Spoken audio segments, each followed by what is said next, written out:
All right, what's up, guys? I have finally settled down enough to just walk you through this 3-in-1 recipe that some of you were asking about. It's got SEAMOSS, tamarind, and SOURSOP. SEAMOSS, tamarind, and SOURSOP. So I'm gonna walk you through the ingredients here. All right, so first thing we have, perhaps the most difficult ingredient, is the tamarind. Seedless tamarind. It's not really seedless, but anyway, the texture is sort of, I don't know, gooey almost. The texture of, I don't know. Anyway, what I do, open this up. I generally split it down the middle, split it 3 times into about 8 pieces, just because that's going to help you blend it. It's going to be impossible to blend this whole block. I put the 8 pieces into 48-ounce blender. I fill that with hot water. It's got to be hot water, as hot as your water will go, because that's going to make this more manageable in the blender. I also add agave to it. You can sweeten it to taste, but this is what you come out with. This is the tamarind paste. This is ginger that I'm just adding to this batch. You can add it if you'd like. I skin it, chop it up, put it in my food processor.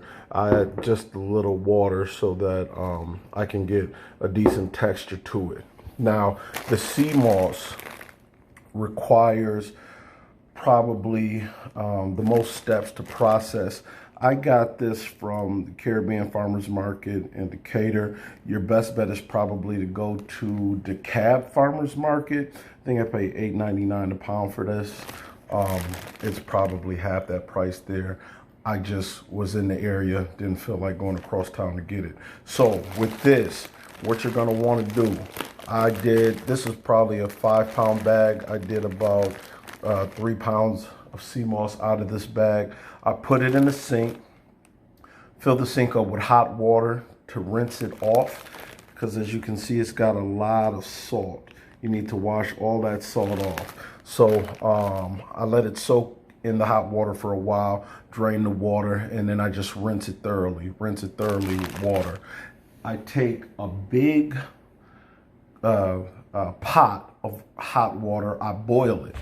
After I boil the water, I put the SEAMOSS in my Dutch oven just because it holds heat, and pour the boiling hot water over it, and I just allow that to sit. Now that'll probably sit overnight just to soften up the SEAMOSS. Once that softens up, I'm gonna put it in this blender, and I'm gonna put it in the blender with this water it's soaking in. One thing you'll notice about the water that it's soaking in once you do it is that water, the texture of that water changes. It becomes collagenated. It gets a bit thicker, and that's good water to blend your SEAMOSS up in, just because it contains so much of the good stuff out of that SEAMOSS. So this is the tamarind. This is it processed out of the blender. Remember, cut it up, add hot water. This is the SEAMOSS. You need to rinse it out thoroughly. Rinse all that salt off of it. In your sink is probably the best place to do it, because you want that water running continuously draining that salt off of there. Then put it in a pot, something that's going to hold heat. I don't suggest a metal pot. Like I said, this is the Dutch oven. If you have maybe ceramic bowls or something that holds heat well, that's the best place to soak it in. After it's washed, I set it in there, pour the boiling hot water over it. I don't boil mine. I just don't like the idea of boiling it. I feel like I'm losing something in it if I boil it. And then finally, this is the SOURSOP. This is what I use, the guanabana. I get the frozen kind, and then I will take all 3 of these. The SEAMOSS, after I processed it in the blender, and then also the tamarind. I will add all 3 of those, not necessarily 3 equal parts. I put those together. I add some water because I want a certain consistency. I don't want it as thick as this paste is. I want it at a texture that I can drink it, unless I'm just making smoothies out of it, then I don't necessarily mind it being this texture. When I make it this texture, as you can see, it's sort of thick, able to sort of sit up and not flatten out.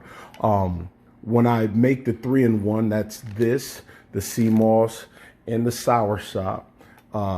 When I make it this texture, I'm generally making it to make smoothies out of it. What I will do is add this berry blend. It's got blueberries, blackberries, raspberries in it. I'll add the berries.